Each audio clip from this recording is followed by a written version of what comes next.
I'm interviewing today Miss Layla James, who's a pro wrestler, great person, and we're here to learn a lot more about her. Layla, tell us about you. Thank you so much. Well, my name is Layla James. I'm an independent professional wrestler. I'm coming from Buffalo, New York. I've been wrestling for 5 years, going on six now. So I'm super excited. This is like my sixth year. And yeah, I'm just hoping to really inspire people to just live their life, live their truth, live their dream, and just do it? Yeah, we're all about that on the show. Definitely living Yeah. your truth is what we are all about. But thank you so much for coming on. Love the background. I Oh, like the whole aesthetic you got going on. I appreciate good sets. So, thank you. I'm working on it. I still have a lot to do. okay, cool, cool. Hey, build it bit by bit. So, tell me, how did you get started in pro wrestling? Yeah, absolutely. Well, I've always wanted to be a wrestler growing up watching it on television. And I did a lot of research and I happened to find a school in Rochester, New York, where I'm originally from.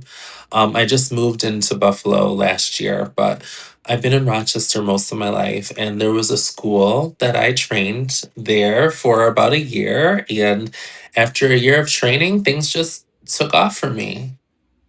Awesome. Awesome. Cool. So are there any wrestlers, are there any pro wrestlers you've drawn inspiration from in your career? Yeah, so I grew up watching China, Oh Sable, shit. the Okay. legends, Attitude era. Jacqueline, Trish, the ones that mostly everyone knows about. Hmm. But yeah, I grew up watching them and I was always inspired by China because China was like a badass. She was a powerhouse. And that's basically a lot of my wrestling style now. Okay. Awesome. Awesome. I'm definitely a child of the Attitude Era. I love the Attitude Era. So like love China, all them girls. They're fantastic. I Yeah. wish the Attitude Era would come back. I wish. I I've never seen the new know. band. Yes, I know. It's getting I way wish too family friendly. everything came back from our time, right? Oh yeah, oh yeah. I mean, Stone Cold needs to drink beer again. I think they moved him on to milk or something like that. I know he's like retired and long done with it, but yeah, I just love how crazy and over the top they used to be. Just Yeah. insane. So I'm sorry. Back to you. No, it's Going fine. on. Let's go. So really, tell us about a moment in the ring that was just like that iconic moment where you really felt like, yeah, this is what I'm supposed to be doing with my life. Yeah, so part of the moment of feeling that was when I was noticing that I had so many fans. So um I have a lot of fans that actually enjoy watching me wrestle. And Mhm. when I look at my matches, my YouTube numbers are very high. And I'm just like, wow, I didn't know that people were really watching me like that. So it kind of like it clicked and I was just like, okay, yeah, like I guess I'm really doing it. So it just motivated for me to work even harder and just to keep going. And, because you get discouraged sometimes when you feel like no one's paying attention to you or giving you recognition. So it makes you sometimes give up. But when I was noticing that people were actually, watching me and really enjoying me wrestle, I get lots of great positive comments. It really just motivated me to keep going. Yeah, you never know who's watching. Yeah. That's the craziest thing. Have you like been recognized like at the mall or just out and about? Like, do people kind of just come up to you, ask for autographs or pictures or anything like that? Yeah, so only so there has been a couple times where I'm from because in Rochester I would just be out, walking, doing something or living my life, just doing normal stuff. And there has been times where someone's just like, "Aren't you the wrestler?" That's what they always say, like, "Aren't you the wrestler?" And I'm just like, "Yeah." Or That's like if someone like I used to live stream a lot. mhm. I used to live stream on an app called Tag Live. So I would stream on there and I would go live. And a lot of people, they would just, that would be the first thing that they would always mention, is that, oh, it's the wrestler, you know. Nice, nice. Well, I mean, hey, you're in the space. You 6 year veteran Yeah, I've been doing doing this for it for 6 years 6 years. now. It's Wow. it's been great. I can't believe it. I was literally just telling myself the other day, I was just like, geez, I've really come a long way. Yeah, yeah, for sure. Have you had any other, women of trans experience, like, seeking you out, asking for advice, like anybody? Well, just recently we actually had an all trans show that we did. Oh, It happened in Long Island. And there's actually a big community of us trans wrestlers, and no one really knows much about us because hmm we don't really get much spotlight or recognition. But there are some people, of course, we know the ones that helped us start it all: Nyla Rose, Sunny Kiss, Kid Bandit, those are very popular, known people that have really helped pave the way for us. So yeah, so other than that, in the indie scene, there's a lot of good wrestlers like Taylor One Shot, Vivian Cross. There's a lot of us. Like, I would recommend just the show is going to be post. Where are you from again? Am I allowed to ask that or no? Okay. yeah, no, no, that's fine. I'm originally from Milwaukee, Wisconsin. Okay. No, I'm in because I Atlanta thought right now. I thought you were like a New York City person or Brooklyn or Oh like no, that. no, no. I've only been a few times, but Oh, no. okay, yeah, because I would definitely recommend checking it out because we are going to be doing a lot more upcoming shows where it's all of us trans Like women, in New just York really, City. like the Long Island, Brooklyn, that area. Okay, cool, cool. Yeah. That's what's up. Dope. Okay, so is there like a name for this league? Like, how can people look it up? Yeah. Cabba Wrestle. It's called Cabba Wrestle. They also do burlesque. And the main Can you thing, spell it out? Because I don't have it all set up yet. Or so maybe you know it's, what? I'll share the screen after yeah. this interview. I'll pull up the website so you guys can like follow them on social, all that stuff. So we want to get people showing up, supporting you guys in person. So uh, Yeah. I'll hook that up after the interview. Sorry, just crazy interview stuff. Sorry. Yeah, We're no. doing this live, people. We're doing it live. Um, so what we do? Oh, had to ask about this because you've been doing this for 6 years now. What is the craziest, most ridiculous thing you've seen in the ring so far? The craziest, ridiculous thing that I've seen in the ring, well, while I'm wrestling, Yes. Yeah, yeah. um, Like, what's the most unexpected moment you've had in the ring where you're just like, I can't believe that just happened?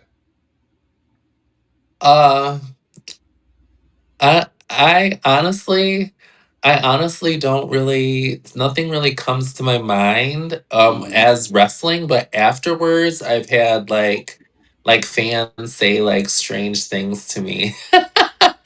Oh, I mean, So that's like the only thing, like, I've just had like fans.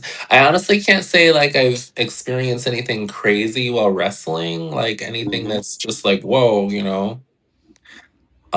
I have dealt with I've had dealt with like some transphobic stuff before while wrestling. That's happened a few times.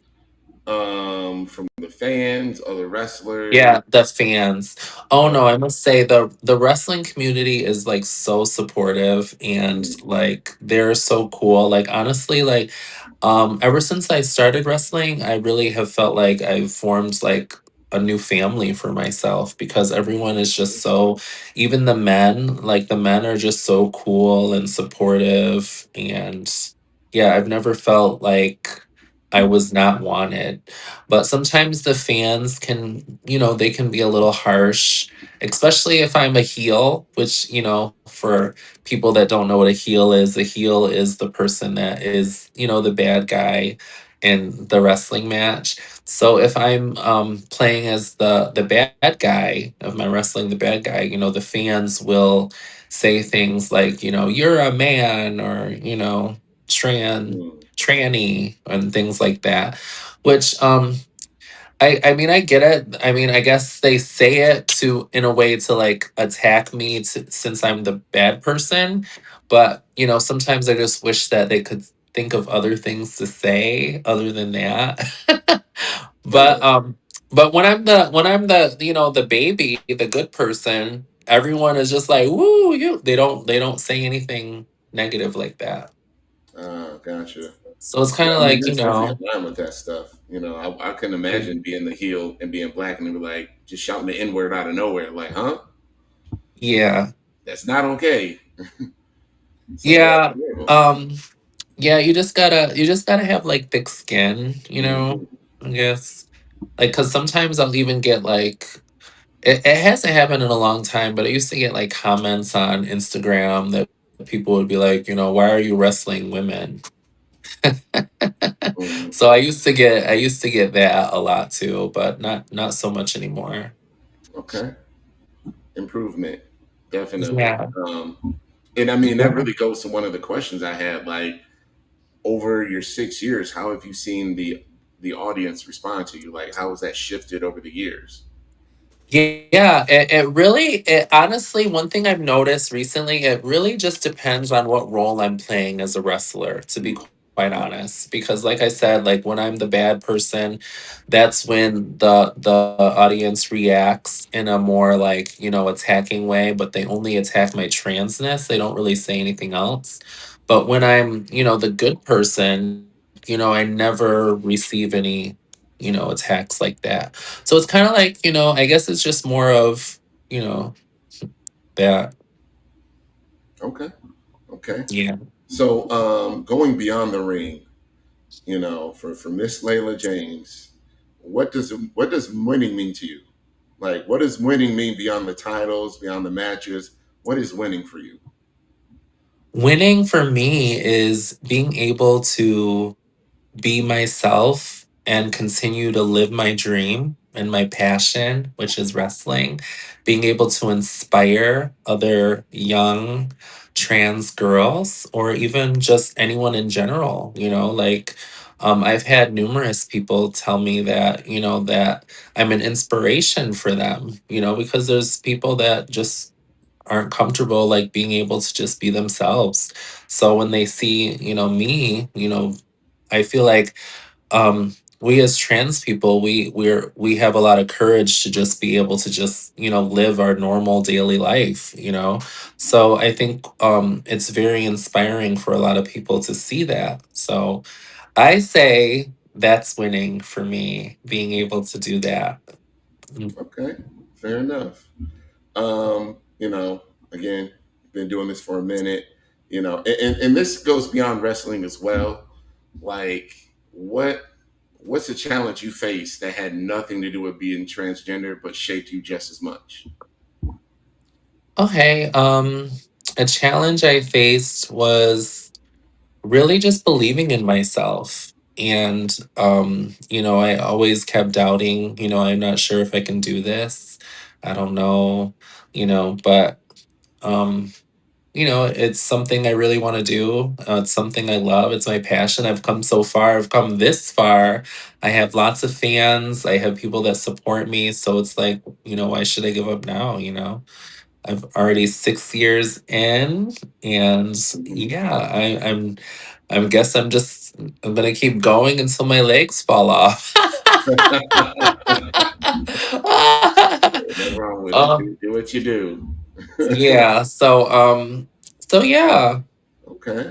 So, my Miss Layla James in the beginning, 6 years ago, what is something you had to unlearn to become the person you are today? To unlearn. Hmm. So like, sorry, I'm a little Like, slow. what's something that you had to unlearn? Like, what's a belief, a habit, something that you used to do a lot that you just learned you had to learn to stop doing or stop believing or stop thinking? Like, what was that change between Miss Layla James year one to now? What was Yeah, going on so inside? actually, it's funny that you say that. When I first started, I was like, literally, this is a true story. When I first started, I had a couple of people tell me that I was not going to get far with this because of me being trans. I was told that, since you're trans, you're not going to be able to, get booked or be able to wrestle. No one's going to like you. People are going to, hate on you, and, just basically things like that. So it would get in my head, and my first like few years of wrestling, I just kind of like always thought, the negative things that were told about me. And, I kept, there was a couple times where I was just like, crashing out, and I just was like, I don't know if I can do this. And, and it was coming back to my mind what the people would say, like, you're trans, so this isn't going to work for you. So I would always think to myself, is this really possible? Like, is this going to really happen for me? But I had to learn to not listen to negative people and to just, avoid all that. So ever since I changed my circle, I've been learning to just be around people that are positive and uplifting. I don't like to be around people that are negative, because it really does, mess with your mind and messes with your, motivation. So I would say just avoiding those types of people. Okay. All right. Did Now that this answer the portion. question okay? Oh yeah, no, no, you're totally fine. Okay. Totally fine. Totally fine. I don't know if Now I we're gonna answered switch it gears a correctly. little bit here, and now this wasn't on the list, but I just really want to ask you about this. Since this is the Men Like Us podcast, we speak to men all across the world. A lot of men who are living in their truth, a lot of men who are struggling with their identity, sexuality, all these different things. To the men watching you right now, what would be your message to men all around the world that are find themselves attracted to trans women, but they're really trying to find their way through the fear? Yeah. So, hmm. I know that was a lot. No, no, I'm just trying to figure out what direction I want to answer it, because there are a Mm. couple of things that I want to say about that, Hmm. but I'm not sure, where. I mean, I No, for sure. But personally, we I understand. mean, yeah, I mean, I tell men all the time that, like, you only get one life, so why worry about what other people are going to say, which is a lot easier said than done for them. But I also feel that when it comes to sexual identity and what we like and what we do, me personally, I feel like it's nothing that anyone should have to broadcast. You know what I mean? Like, I feel like it's something that could be kept personal, and I feel that a lot of the society, like the community, put a lot of pressure on men and to making them feel like they have to announce that they like trans women. And I feel like they don't necessarily have to do that. I feel like the only way that they should do that is if they are involving themselves in a relationship with someone, or like if they're, sorry, I don't know what I don't know what happened, but You're good. like if they're in a relationship with someone, but yeah, if they're single and they're living their life and they want to have experiences, like, I don't Mhm. think they should be shamed for that, and I don't think it's anyone's business. Like, I'm not gonna, like, I know that I'm a trans woman, but I don't feel like I have to, tell anyone, unless if I, feel it's their business, like if I'm engaging with them in a sexual way. But I mean, I feel like personally, I mean, I live my truth, so I mean, it's quite obvious, but I'm just saying, for someone that is a trans woman, um, I don't feel they need to announce that or say anything. But everyone does things differently. I know that, the world is crazy and we have to kind of do things to keep ourselves safe. But I feel like people like pressure us to label ourselves and to really like put ourselves out there. And I don't feel like it's needed. I mean, heterosexual people are always like posting that they're heterosexual. You get what I mean? Yeah. They're not saying that they're Yeah. always straight. They don't have a flag saying that they're straight. And I mean, I'm not saying that it's wrong for people that are trans to put a trans flag, but I'm just saying, like, it makes it seem like it makes a door open for people to make us label us and to make us treat us different when we're doing things like that. But that's just my personal opinion. But I would say for men that I don't feel like they need to, like, the whole like DL thing. I don't really believe into the whole DL label because I feel like everyone should be DL in my opinion, because I feel like it's no one's business who you deal with and what you mess with in the bedroom. I think it's kind of weird to want to know what someone's doing sexually in the bedroom. You get what I mean? Yep. So I think that guys should just like, when it comes to like sexual stuff, I don't feel they need to say anything. But if it's in a relationship or if it's someone that they're into, then that's a different story. I mean, I feel like um they should be able to love who they want and not really care about what someone's thinking or saying. And there was actually a video that I seen recently that I guess, I don't know if it was true or not, but it was a video of this guy saying that he caught his friend, and I don't know why I'm lagging. I don't know if it's me. Is it my connection? I don't know. Me? I don't know what it is. I guess I think my phone is getting hot. That's why. Oh yeah, yeah, yeah. Do that. Do that. So I'm sorry. Yeah. So this the Well, I video. guess that means I'm just talking. I'm talking too Oh, much. too hot for TV. There you go. So I'm sorry. What happened on this video? This guy. I just want to make sure that you can hear me okay and stuff. We're good. Okay. Yeah, so this guy basically was saying in a video that he caught his friend mess with a trans girl, and I guess the friend got exposed. And basically he was basically saying like he was still treating the friend like a homie and still being cool with him and yada yada yada. So I think that men should know that, once you are living your life and doing what you want to do, um the people that are there for you will still be there for you. If they're not, then they really weren't for you. So that's another thing that I try to get men to understand, that like, Oh yeah. why would you want people around you that are gonna be like that anyways? Like, really not talk to you just because you choose to love who you want to love? Like, that's stupid.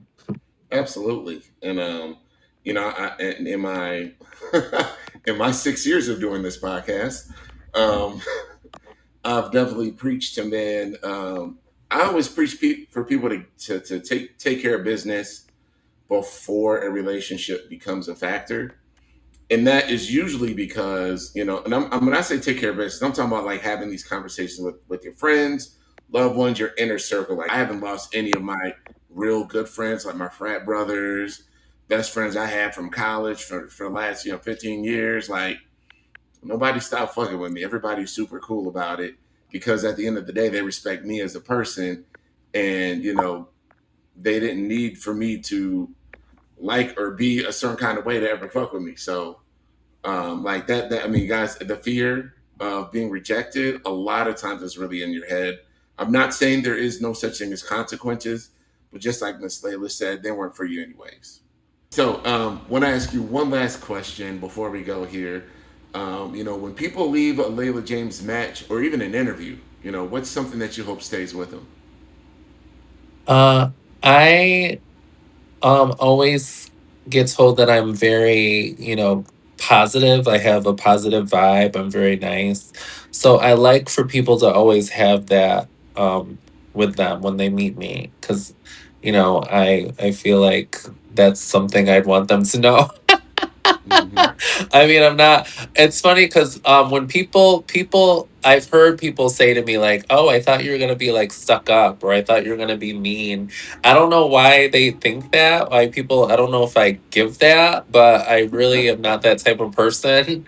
I'm really like a sweet person. I'm friendly. I love people. I love social environments. So yeah.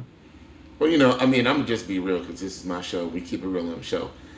Look, you're absolutely beautiful, Oh, you're and so sweet. people, Thank you. yeah, but that's just an objective truth. And Of you're course it is. handsome. Well, thank you. But oftentimes people expect beautiful people to be assholes because so many of them are, and it's just Yeah. like, oh, I see. When they look at you, when they see you on Instagram, and they just see you around, they be like, yeah, she's probably not nice. Not knowing that you're actually a completely decent person is just like the expectation normally comes from I guess it's the opposite of pretty privilege. I don't know what that word would be. I don't think anybody talks about that, but it's just like just because of how you look, people automatically prejudge you. Yeah. But I'm just saying that's where I think it's coming from. So, but yeah, but thank you so much for coming on, and thank you so much for giving me your time and sharing yourself with the audience. We'll Of course. definitely Thank you figure out for another way to having collab me. again. Yeah, yeah, no, you were amazing, absolutely amazing. So we'll figure out another way to collab on some more content because we definitely want to have you back. So Yes, for sure. I would love to talk more about that whole trans stuff. So like whenever you want to have a conversation about that, I definitely am down. oh, there's a new brand coming just for that. Trust me. But we'll announce it later on. But we'll definitely be in touch when it comes to that. So I guess we'll kick it right back to the show. Yes. Well, thank you so much.